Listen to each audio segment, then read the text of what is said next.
which Pooh goes visiting and gets into a tight place. Edward Bear, known to his friends as Winnie the Pooh, or Pooh for short, was walking through the forest one day, humming proudly to himself. He had made up a little hum that very morning, as he was doing his stoutness exercises in front of the glass.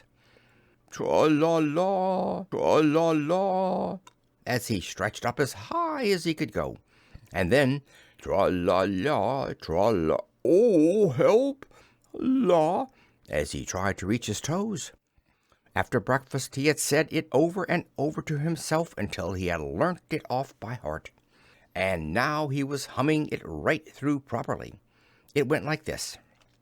Tra-la-la, tra-la-la, tra-la-la, tra-la-la, rum-tum-tiddle-um-tum. Tiddle-iddle, tiddle-iddle, tiddle-iddle, tiddle-iddle, rum-tum-tiddle-um. Well, he was humming this hum to himself and walking along gaily, wondering what everybody else was doing and what it felt like being somebody else, when suddenly he came to a sandy bank, and in the bank was a large hole. "Ah-ha!" said Pooh. "Rum-tum-tiddle-um-tum.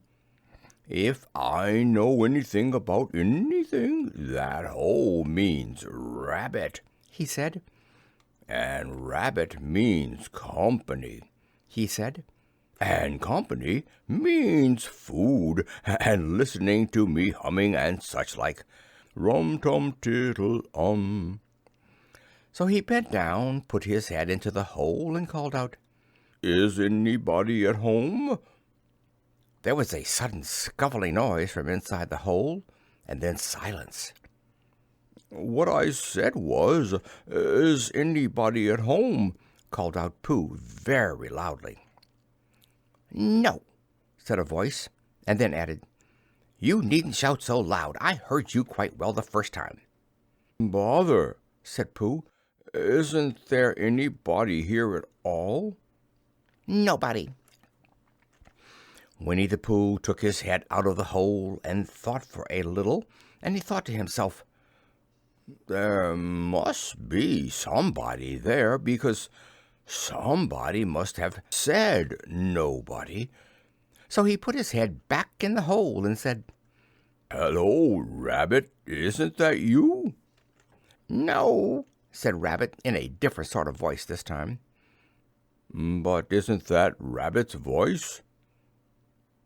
"I don't think so," said Rabbit. "It isn't meant to be." "Oh," said Pooh. He took his head out of the hole and had another think, and then he put it back and said, "Well, could you very kindly tell me where Rabbit is?" "He has gone to see his friend Pooh Bear, who is a great friend of his." "But this is me," said Bear, very much surprised. "What sort of me?" "Pooh Bear." "Are you sure?" said Rabbit, still more surprised. Quite sure." "Oh, well, then, come in." So Pooh pushed and pushed and pushed his way through the hole, and at last he got in. "You were quite right," said Rabbit, looking at him all over. "It is you. Glad to see you." "Who did you think it was?" "Well, I wasn't sure. You know how it is in the forest. One can't have anybody coming into one's house. One has to be careful. What about a mouthful of something?" Pooh always liked a little something at 11 o'clock in the morning, and he was very glad to see Rabbit getting out the plates and mugs. And when Rabbit said, "Honey or condensed milk with your bread?" he was so excited that he said, "Both." And then, so as not to seem greedy, he added, "But don't bother about the bread, please." And for a long time after that he said nothing, until at last, humming to himself in a rather sticky voice, he got up, shook Rabbit lovingly by the paw, and said that he must be going on. "Must you?" said Rabbit pointedly. "Well," said Pooh, I could stay a little longer if you. And he tried very hard to look in the direction of the larder. As a matter of fact, said Rabbit, I was going out myself directly. Oh, well, then I'll be going on. Goodbye.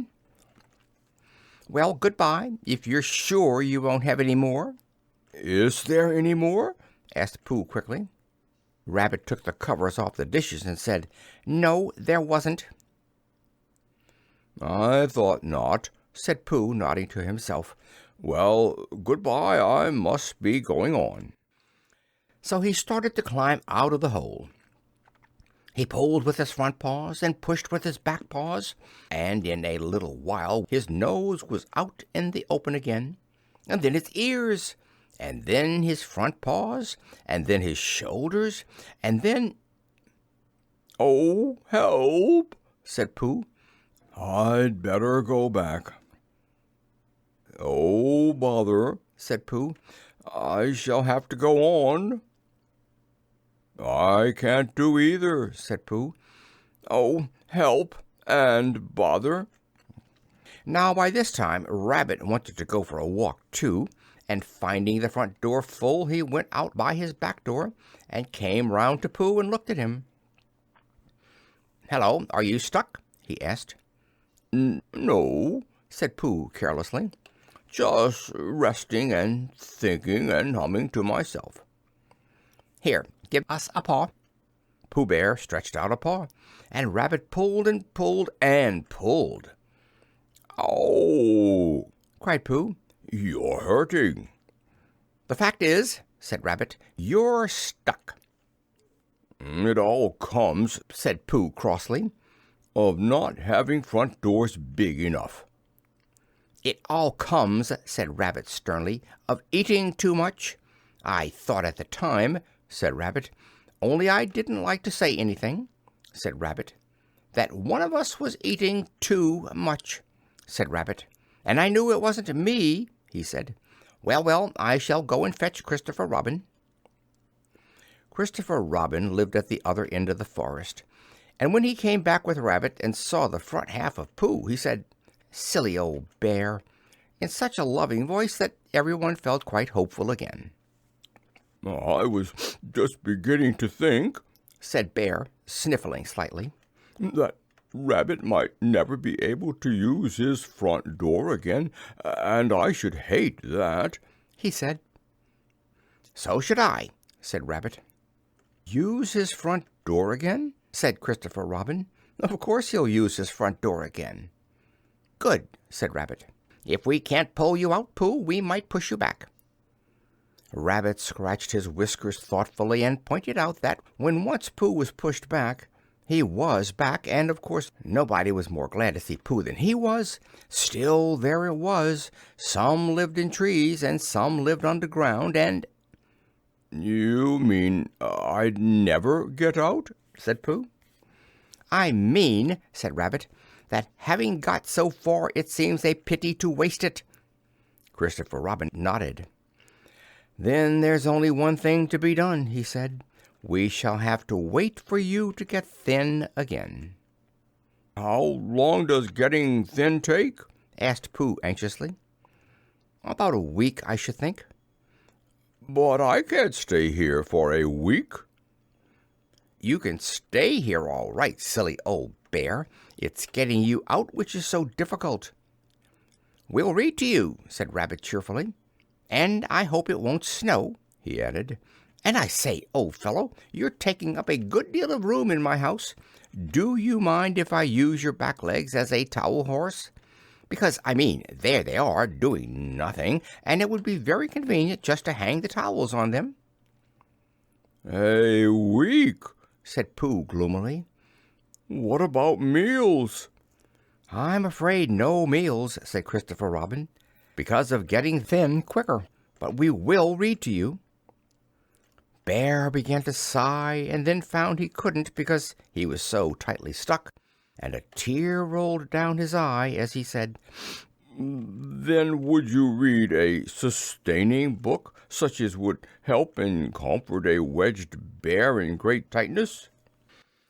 So for a week Christopher Robin read that sort of book at the north end of Pooh, and Rabbit hung his washing on the south end, and in between Bear felt himself getting slenderer and slenderer, and at the end of the week Christopher Robin said, "Now." So he took hold of Pooh's front paws, and Rabbit took hold of Christopher Robin, and all Rabbit's friends and relations took hold of Rabbit, and they all pulled together, and for a long time Pooh only said, "Ow!" and "Oh!" And then, all of a sudden, he said, "Pop!" just as if a cork were coming out of a bottle. And Christopher Robin and Rabbit and all the Rabbit's friends and relations went head over heels backwards, and on the top of them came Winnie the Pooh, free. And so, with a nod of thanks to his friends, he went on with his walk through the forest, humming proudly to himself. But Christopher Robin looked after him lovingly and said to himself, "Silly old bear!